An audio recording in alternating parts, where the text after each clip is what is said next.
South Africa's Umkhonto party, led by former President Jacob Zuma, has marked its first anniversary. However, the party's first year has been fraught with internal turmoil, leadership disputes, and its members of parliament include a rogues gallery of people who are accused of corruption. The MK party continues to allege irregularities in the May elections, claiming that cost them the victory. Having exhausted legal avenues in South Africa, they are now threatening to escalate their claims to an international court. And joining us is Professor Theo Venter from the University of Johannesburg to discuss this and the other parties, which is the EFF and the South African Communist Party. Hi, Professor Venter, how are you? I'm fine. And I mean, through your introduction, tongue in cheek, maybe before we start the serious stuff, there are only two statesmen or politicians, rather, that is battling the outcome of elections. One is Donald Trump, that actually won his second non consecutive term. And the other one is Jacob Zuma. And it seems to me, once you've embarked on a campaign like that, challenging the outcome of the election, it seems to me you must now continue with that, even though everybody else knows that it is in no way possible. It has been challenged in the courts. Um, our independent electoral commission is fairly okay in terms of what it does, and there is just no way that Jacob Zuma can claim that he actually won a two-thirds majority, but he was somehow crooked out of it. Um, it reminds me of the Trump era, just when Biden won the election handsomely, and he never stopped claiming that even today, some of his newly appointed cabinet ministers are still saying that. So, how far do you think they will get? I don't think they'll get very far. But you see, um, over the weekend, during the anniversary, another very important person in the MK, basically now it's second in command, is previous Judge Slope, and that became the first judge in our history to be kicked out of the judiciary through a process of impeachment. And he is one that is known for a lot of these conspiracy theory things, claiming things, and the fact that they're claiming it, but they can't prove it. But in the discussion and in the speeches, it is as if they have facts which they keep to themselves and they will make available when the time is right. Jacob Zuma did exactly that when he was kicked out of the presidency by Ramaphosa. He was mad at not being allowed to complete his second term in the union buildings, and then he made all kinds of accusations saying that I've got information that will kill the ANC. I've got information about the leadership that will put all of them in disrepute. Well, we're still waiting for that. In the meantime, the Zondo Commission showed exactly the same on Jacob Zuma. It is just a very, very interesting way in which some of these politicians manage their way through a narrative. And let's not call it a lie, just a narrative which they continue supporting and exposing, and their supporters then buy into this narrative, almost creating a different atmosphere, a different environment in which they operate, as if they're not part of this political system. They live in a different one. So, where could they take this to? In which international court? No, I don't think anybody will take the case. We have also from South Africa a very good example of the right wing that took one or two cases to international forums. Now, you will get international forums that will take on the case, listen to, but I mean, let's take the international court on the case of Palestine, Gaza, Israel. Um, South Africa did a presentation. We had some support in it, but even if you win, even if your case is proved, what the ICC does not have is the role of a policeman that can enforce that decision. So it's an interesting um, ethical victory. It's an interesting moral victory, but whether it will in any case change the power relations, and it will not happen. And I think Jacob Zuma is telling this by supporting his own narrative of being crooked out of an election to his constituents. They believe it, and the difficulty is not, I think, in the international arena. The difficulty is local. And if you start believing a narrative that is continued throughout the process, then it makes the elections and the outcome of local elections very, very tedious. Well, that's what happened in the US, and eventually Trump won. Are you worried about a similar trend? Well, let's look at MK. What makes MK such a fascinating political entity or animal in 2024, 2025? Firstly, it's probably the only political party in South Africa at the moment that would like to be another party. Their their purpose is to become the ANC. In other words, it's it's a very, very unique, weird kind of vision. We are MK, but we really want to be the ANC. So we would like to be somebody else. Secondly, we do not do elections internally. We do not have assemblies or national conferences. That is a waste of time, and we don't have the money for that. So we will just listen what the big boss is saying. And the big boss has changed the management of the party so many times now that I think Floyd Shivambu, that's currently the Secretary General, which is kind of the CEO of the party, the day to day management of the party, is now the sixth appointment since the party emerged in December of 2023. And to everybody's surprise, became the third largest party based on a constituency that is very localized or even regionalized in the province of KwaZulu-Natal, spilling over a little bit into Gauteng. But for the rest of the country, you will get sprinklings of MK here and there, but basically a regional party. Well, it seemed that the turnout for their first year, their anniversary, wasn't that good. So, is that any indication of what's going on with the MK party?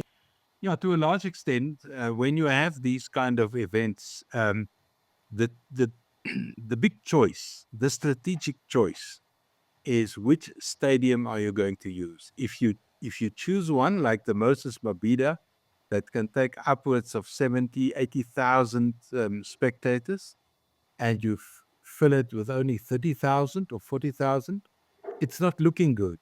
But if you choose a smaller one and you overfill it, the optics is very good.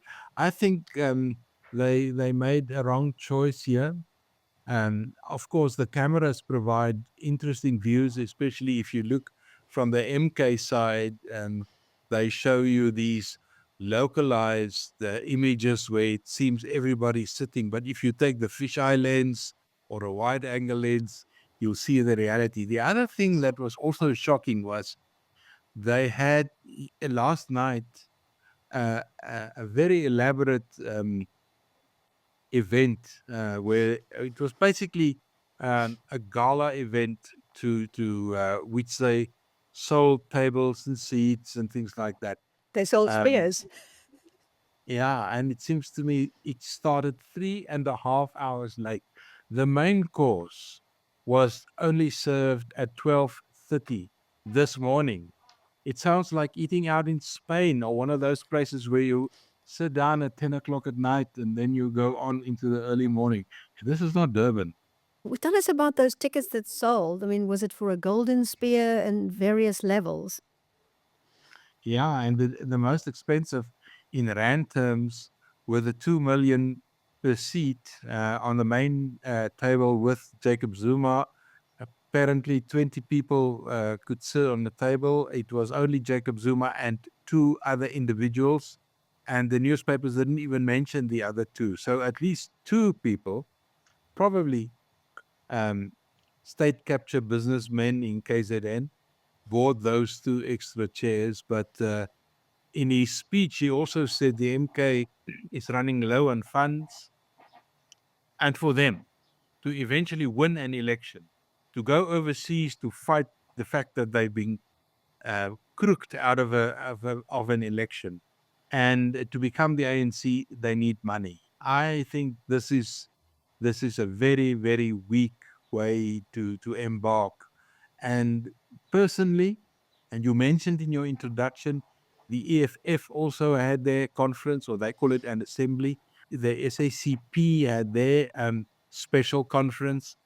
I think all three of these political parties to the left of the political spectrum, and sometimes when I say to the left of the spectrum, I suddenly have to think, is this really the left? Is this not, in the case of EFF, more kind of fascism? In the case of MK, uh, more a rekindlement of ethnic, of tribalism, of things like that, rather than to the left? Now, with the SACP, we're safe to say they are on the left of the political spectrum. But with the other two, I know they use the rhetoric that the SACP use, but even the rhetoric is becoming weird. And in South Africa's history, we had almost a world record event when a previous leader of a black homeland or a Bantustan, Mangosuthu Buthelezi, had a speech that went on for more than 2 days. Of course, it was in sections, but and then when I listened to Solly Mapaila of the SACP with a 3.5 hour keynote address, and the same with uh, Julius Malema, then I thought to myself, I can't even concentrate in church for 20 minutes or 30 minutes, or in a class, maybe an hour at most. How do you concentrate on heavy ideological stories for 3.5 hours? It's just beyond me. While we're having a heat wave in South Africa. Well, so, so can we judge from what's happening in the MK party? And they're calling on smaller parties to unite. They're calling on the black vote to support them. Is support for them increasing? Yeah, it's very interesting that MK started right from the start saying, apart from us wanting to be somebody else, the ANC, what we would like to do is to consolidate all black political parties into one grouping. In other words, it is blatant kind of blackness that they supporting. And I think in the South African situation, the level of diversity um, among South Africans, including Black South Africans, has developed to such an extent that I think the call to blackness has limited application. For 30 years, the ANC ran on a ticket referred to as non-racialism. Now, what non-racialism meant was let's get beyond these racial categorization, which was, of course, what apartheid did. Apartheid created 4 very specific racial groups and policies to sustain that: whites, so called coloreds, Indians, and blacks. And the ANC came in and said, let's change all that. Let's get away from these categorization. And now MK is coming back saying, no, no, no, we are definitely going to focus on one of those categories. The difficulty with that is not only that we have different ethnic groups in the country with very diverse cultural expressions, experiences, different languages, different regions, that I think it's impossible to get blacks just because they're black into one camp. How do you feel about them after a year? Do they pose a danger to democracy? Is their support increasing? Now, I think the biggest trouble MK has is the problems internally. The fact that they haven't had a national conference or whatever you want to call it in their party structure or an assembly or an elective, let's call it an elective meeting, that they haven't had. In other words, they are being run by a dictator, a political dictator called Jacob Zuma. And his voice, he determines who goes to parliament, he determines who's the SG and whatever. And until a political party has sorted out its internal workings, in other words, how do you get to your position legitimately? Then when a crisis strikes, political parties have big problems. So that is their biggest problem. And the second problem is that they do not have the established branches and the way in which political parties function typically to approach the 2026 local government elections. And then thirdly, the regional, what they're doing, they're replicating in a certain sense what Mangosuthu Buthelezi did after 1994 by having a very strong regional focus among the Zulu-speaking South Africans. And that meant that he had a ceiling of 10 to 15% of the vote. And this is what's happening to MK as well. They've got a ceiling. And to indicate to you the ceiling or the ethnic ceiling, or let's call it a cultural ceiling, when Floyd Shivambu was appointed Secretary General, he's from the northern parts of South Africa. Um, and you can deduct that from the name Shivambu. He's not Zulu speaking. He's Tsonga or Shangaan speaking as his mother tongue. And there was a clear message on X and Twitter and these places, social media, where people said, now, where is this foreigner coming from? Now, if you hear that kind of language, you must know a political party is in trouble. If they cannot extend their support around a larger group, and South Africa is a population of 60 to 62 million, uh, and if you only focus on one region, you can never have even a two-thirds majority, which of course Zuma claimed in his announcement yesterday. Well, you talked about that they might be running out of money. They say they don't have money for a conference and that. So, where's their money coming from? As there were rumors that it comes from Russia. Yeah, there's a lot of rumors where the money is coming from. The difficulty we have with our electoral system is declaration of income is kind of voluntary. I know of only one political party that is very strict on declaring every cent, and that's the DA. But not even the ANC is declaring all the money. And you can get money in different ways. You can get it in kind, you can get it in cash, you can get it in whatever form.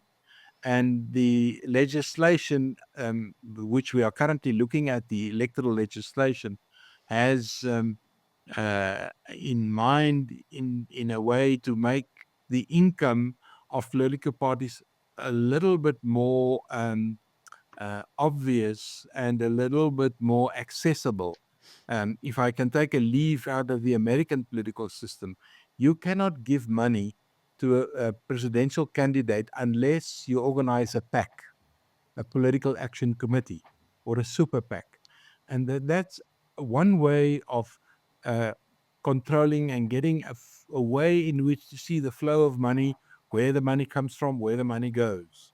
With the MK, we don't have that. And some people are saying, well, there's such a huge amount of money that went into state capture that they must have been funded inter alia from among those state capture guys.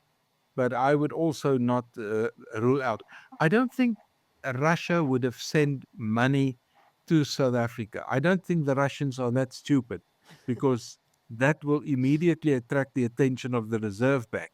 I think they've used a different way, and that is to utilize some of the big Russian businessmen in mining, some of those that are operating close to Putin that would have done that. And I think that's how the money got to MK.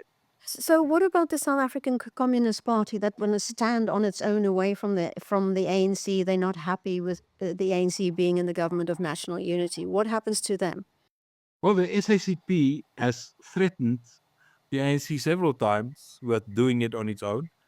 And he did so only once in Metsi Maholo, previously known as Sasolburg, where they got 1 or 2 seats in local government, and then eventually that local government also collapsed. So they have basically never done it successfully or sustainably. And I think this time around, after the 3.5 hour speech by the Secretary General, they claimed firstly their opposition to the government of national unity, but the SACP ministers can stay in cabinet. You see the ambivalence, the weird way in expressing your disgust. And then secondly, they've made an announcement that for 2026, the SACP will approach local government elections on their own and not as part of the ANC tripartite alliance, which included the unions. Personally, I think this is just another idle threat. And maybe a month or two before the elections, um, the SACP will probably become public saying, we have reconsidered and we think we will still help the ANC. So I don't take that very serious. And Julius Malema? I mean, he's lost so much support. He's lost Floyd Shivambu. What is his future? Yeah, they also had a National Assembly where he got re-elected as leader for the third time.